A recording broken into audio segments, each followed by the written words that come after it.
1940년에 사는 양이가 운영하는 서림은 양이 아버지가 독립운동을 위해서 만주를 떠나시면서 맡긴 겁니다. 양이는 광복이 되면 서림의 간판을 일본말인 아시타 서림에서 우리말인 내일 서림으로 바꾸고 싶어 했는데요. 광복이 오기 전에 세상을 떠났기 때문에 그렇게 할 수는 없었겠죠.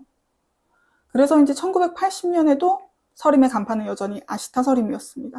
1980년에 사는 혜준이 서림에 처음 왔을 때 나라 선배가 그런 말을 하잖아요.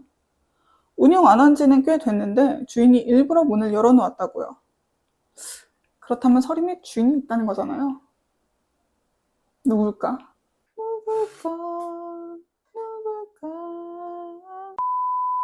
자, 먼저 현행법령을 기준으로 추리를 해볼게요.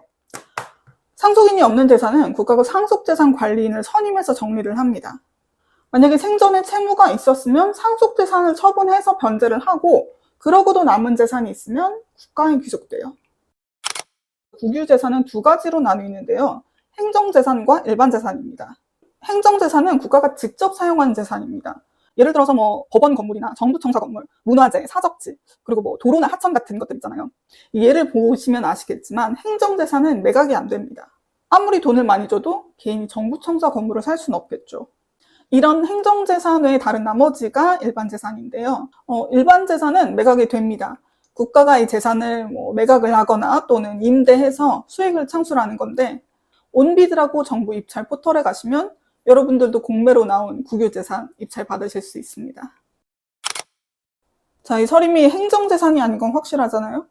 그렇다면 일반재산으로서 개인한테 매각이 됐을 텐데 책을 비롯한 그 서림 안에 있던 물건들은 따로 처분됐을 가능성이 크다고 봅니다. 그래야 처분이 더 잘 되니까요. 근데 이걸 통째로 개인이 매수했다? 그럴 수는 있죠. 근데 매수한 개인이 그걸 서림으로 그대로 운영하는데 이름도 아시타 서림이라고 굳이 원래 이름을 일제시대인데 독립운동하다 잡혀간 사람이 쓰던 이름 그대로 쓴다? 쉽진 않죠. 그렇다면 1940년에 시행되고 있던 조선 민사령을 한번 볼까요?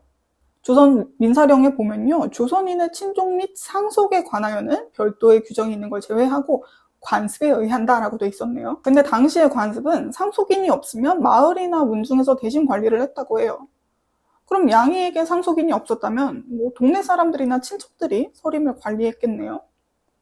충분히 그럴 수 있을 것 같아요. 근데 해방이 되고서도 40년 동안이나 그것도 서림을 운영하면서 알짜배기 신촌 땅인데 아까 제가 상속인이 없는 경우라고 전제했잖아요. 근데 그 전제에서는 이렇게 좀 아기가 잘 안 맞는단 말이죠. 그렇다면 양이로부터 상속을 받을 사람이 있었다거나 혹은 애초에 양이가 이 서림을 상속받은 적이 없다. 즉 양이의 아버지가 계속 살아계셨다 라는 가설이 훨씬 설득력이 있을 것 같습니다. 치안유지법, 그게 더 나오죠. 치안유지법에도 독립운동한 사람을 징역이나 금고형에 처하게는 돼 있지만 그 재산을 몰수한다는 규정은 없더라고요. 이 선생님께서 기대 수명 정도 사셨다면 아마도 1970년에는 충분히 살아계셨을 겁니다. 거기서 조금만 더 오래 사셨다면 1980년에도 충분히 살아계시겠죠. 물론 연로하시니까 서림을 직접 운영하기는 어려워서 딸이 그랬던 것처럼 미래를 도모하는 청춘들을 위해 아지트로 쓸 수 있도록 문은 계속 열어두고요. 무사히 내일이 오기를 바라는 마음으로 서림의 이름을 아시타 서림이라고 했었고 그런 바람대로 조선은 무사히 내일을 맞았죠.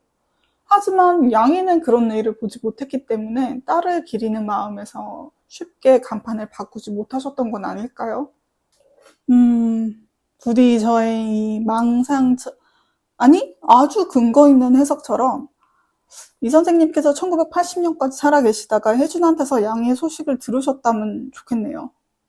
양이가 살아서 내일을 맞지는 못했지만 혜준의 도움으로 양이의 책이 세상에 나오게 되면서 양이도 어떤 의미에서는 내일을 맞이했다는 그런 소식을요.